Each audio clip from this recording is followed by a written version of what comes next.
Well, it was a record-breaking year for livestock producers in 2014 as tight supplies and heavy demand led to unprecedented prices. But will that trend continue heading into this new year?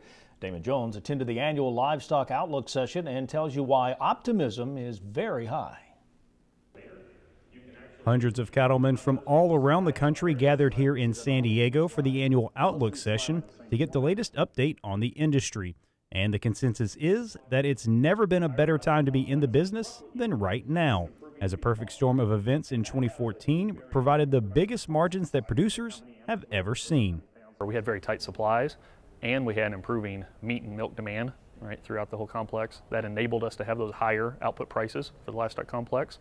And on the feed cost side, pretty well documented. We have a lot of corn in the world. Corn prices have come down, and other feedstuffs also that are important for the livestock industry have come down. So when you add that up, if you increase revenue and you decline cost, margins went up. 2014 is a really good year for most of the livestock industry. With those types of prices, it's no surprise that many are looking to get into the industry or expand their herd. However, it's not likely to make an impact on the tight supplies anytime in the near future.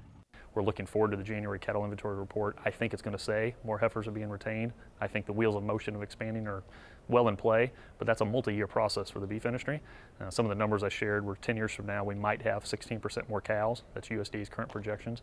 While 2015 is projected to be another banner year for cattlemen, there are some factors that need to be taken into account for those looking to expand their operation. There is more money tied up in being in these industries than there was in the past. There's more capital at stake. We're in a global environment, things like geopolitical risk, some of those things that can shock these base fundamentals. I mean, I'm largely talking supply and demand fundamentals here, but if we have a geopolitical outbreak, or if GDP growth isn't what we expect and some of those kind of things in 2015, then that could mute some of this bullishness. But in aggregate, I think the stars are aligned for a very good 2015 for most in the livestock industry. On the export front, smaller supplies means less pounds being shipped overseas. However, despite the drop in tonnage, the international market is still as strong as ever. It's important to distinguish between pounds and value. So we continue to have very strong values of exports, even though some of the tonnage is down in different cases. And then I'll put the long-term spin on this is USDA and others are projecting actually exports of pretty much all the commodities I talked about today to continue to increase. And the large reason for that is the U.S. In econ speak has a comparative advantage in producing many of those things, whether it's beef, pork, broiler meat, whatever it is. And the world has a growing appetite for those same items. So we're sitting here ready to supply it. As for advice to cattlemen heading into the new year, Tonser believes that the more information you can gather, the more successful decisions you're likely to make.